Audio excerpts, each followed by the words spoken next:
Assalamualaikum warahmatullahi wabarakatuh. Perkenalkan, nama saya Bambang Eka Wicaksono dari alumni SMA Negeri Bareng. Alamat saya Dusun Mundusewu, Desa Mundusewu, Kecamatan Bareng, Kabupaten Jombang. Saya berasal dari Prodi Teknik Elektronika PSDKU Kediri, kelas 1B.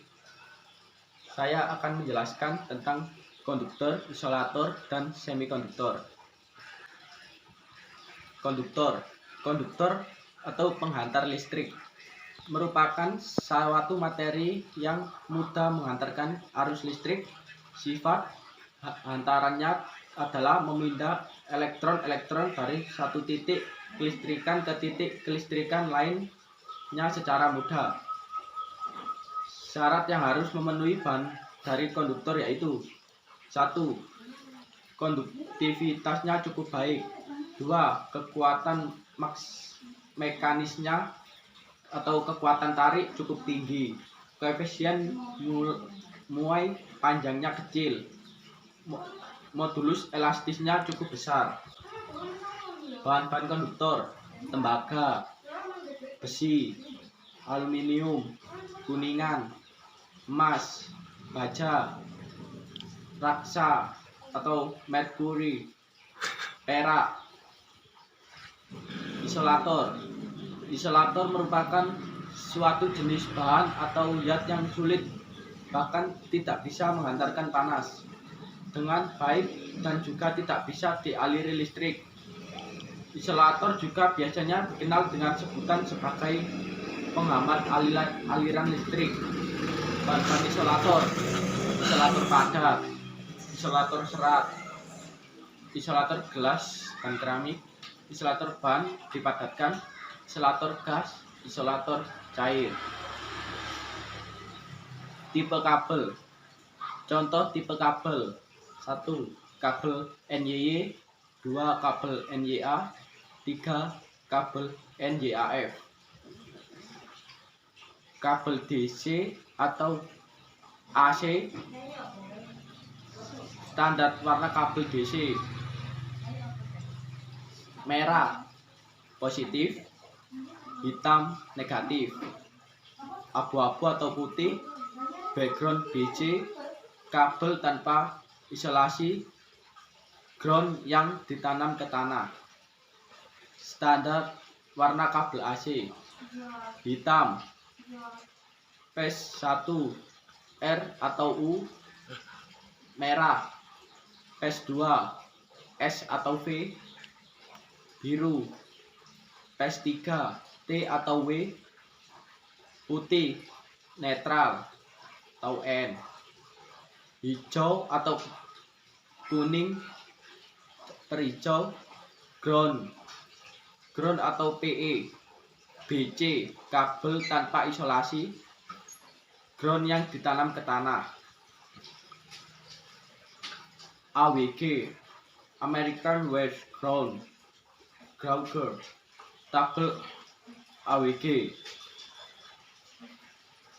AWG memiliki resistansi paling rendah yaitu 000 atau 4/0, dan memiliki yang paling resistansi paling tinggi dalam AWG yaitu 40.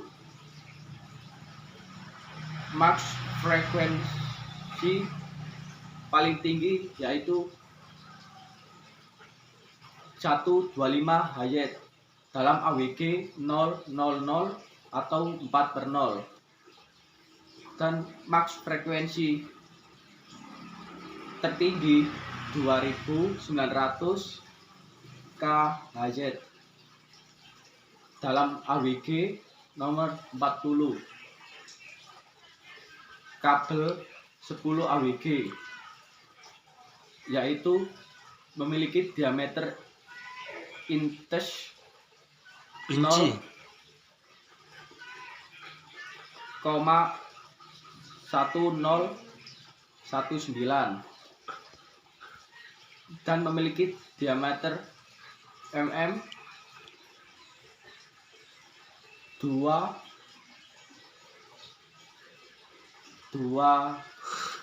sama diksi ya. 150 memiliki area 5,26 dan resistensinya 0,9989. Resistensi OHM atau kilometer 3.276.392, memiliki max current 15 dan max frekuensinya 2600 Hz. Kabel 8 AWG, memiliki diameter inches 0,1285, diameter mm-nya 3,2639, areanya 8,37, resistensinya 0,6282, resistensi UHM atau kilometernya 2.060.496, max currentnya 24, max frekuensi 1650 Hz. Semikonduktor adalah sebuah bahan dengan konduktivitas listrik yang berada di antara isolator dan konduktor. Sebuah semikonduktor bersifat sebagai isolator pada temperatur yang sangat rendah, namun pada temperatur ruangan suhu tinggi bersifat sebagai konduktor. Bahan semikonduktor yang sering digunakan sebagai silikon, germanium, dan gallium arsenide.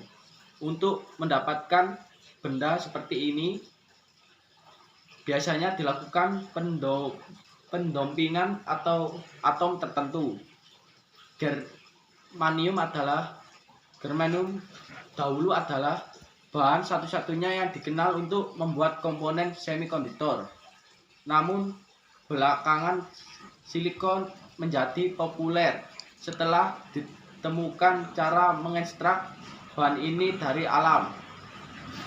Silikon merupakan bahan terbanyak kedua yang ada di bumi setelah oksigen, O2, pasir, kaca, dan batuan lainnya adalah bahan alam yang banyak mengandung unsur silikon.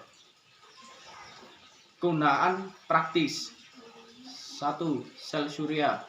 Sel surya memanfaatkan semikonduktor yang terdiri dari komponen dioda dengan sambungan P sampai N. Kegunaan utama dari sel surya adalah menghasilkan efek fotovoltaik yang mengubah sinar yang matahari menjadi energi listrik. Sel surya digunakan pada pembangkit listrik tenaga surya dalam skala kecil pada daerah terpencil yang tidak memiliki akses listrik. Selain itu, satelit juga menggunakan sel surya sebagai penghasil energi listrik. 2. Pengukuran intensitas cahaya. Elemen fotolistrik pada bahan semikonduktor digunakan untuk menggantikan peran sel foto.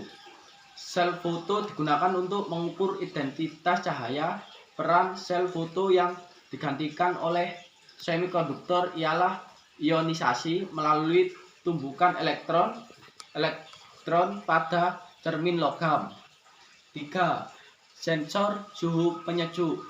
Sensor suhu pada penyejuk udara umumnya bekerja menggunakan termistor yang memiliki nilai koefisien suhu negatif.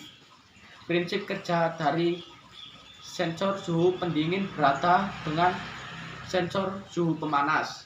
Pada sensor suhu penyejuk udara, peningkatan suhu ruangan akan membuat nilai hambatan listrik berkurang.